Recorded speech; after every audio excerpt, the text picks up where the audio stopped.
अमेरिकी राष्ट्रपति Donald Trump ने इजराइल और ईरान के बीच सीज फायर की घोषणा कर दी है, जिसे दोनों देशों इजराइल के प्रधानमंत्री बेंजामिन नेतन्याहू और ईरान के सुप्रीम नेशन सिक्योरिटी काउंसिल ने एक बयान जारी कर इस बात पर मोहर भी लगा दी है।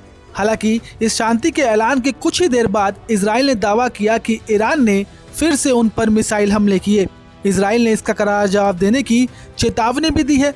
इस बीच 12 दिन चले संघर्ष के दौरान अमेरिका और इजराइल ने ईरान के परमाणु ठिकानों को पूरी तरीके से तबाह करने की कोशिशें भी की, लेकिन उन्हें असफलता मिली। लेकिन इस बीच सबसे चौंकाने वाली खबर ये आ रही है कि ईरान के पास मौजूद करीब 400 किलो संवर्धित यूरेनियम अचानक गायब हो चुका है। जी हाँ, ये यूरेनियम 60% तक संवर्धित था और इससे लगभग 10 परमाणु बम बनाए जा सकते थे। तो आखिर ये यूरेनियम गया कहाँ? चलिए आपको पूरी खबर बताते हैं। दरअसल एक अमेरिकी मीडिया रिपोर्ट के मुताबिक इजरायली खुफिया सूत्रों ने खुलासा किया है कि अमेरिका के बंकर बस्टर बम से हमले से पहले ईरान ने यहां यूरेनियम फोर्डो न्यूक्लियर फैसिलिटी से हटा लिया था। इसे 16 ट्रकों की मदद से एक अज्ञात स्थान पर पहुंचाया गया है। गौरतलब है कि फोर्डो प्लांट पहाड़ के नीचे स्थित है और अमेरिकी हमलों में इसे अपेक्षाकृत कम नुकसान पहुंचा था।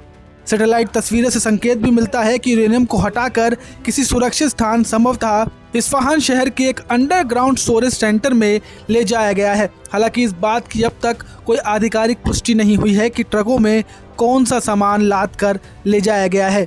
इस बीच अमेरिका ने ईरान के 3 प्रमुख परमाणु ठिकानों फोर्डो, नतांज और इस्फहान पर 6 बंकर बस्टर बम गिराए थे। हालांकि ईरान ने कुछ गुप्त स्टोरेज और प्रसंस्करण केंद्र इन हमलों से बच गए हैं।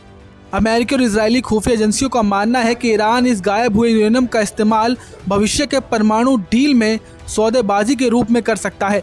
इस बीच अंतर्राष्ट्रीय परमाणु ऊर्जा एजेंसी यानी कि IAEA ने जांच दोबारा शुरू करने की मांग की है। उसने ईरान के विदेश मंत्री को औपचारिक बैठक का प्रस्ताव दिया है। हालांकि ईरान अभी भी यही दावा कर रहा है कि उसका परमाणु कार्यक्रम पूरी तरीके से शांतिपूर्ण उद्देश्य के लिए है।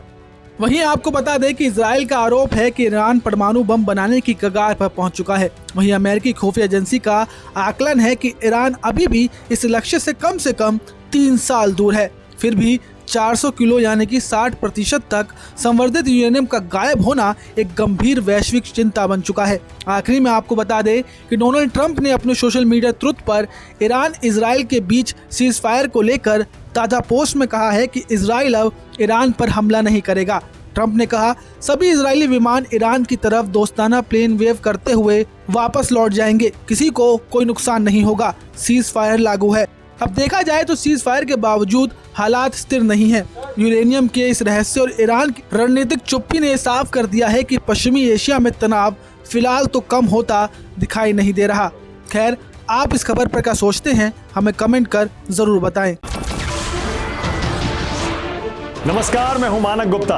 अगर आपको हमारा ये वीडियो पसंद आया हो तो इसे लाइक और शेयर जरूर करें और हाँ, हमें सब्सक्राइब और फॉलो करना ना भूलें ताकि आप देश और दुनिया की कोई खबर मिस ना करें।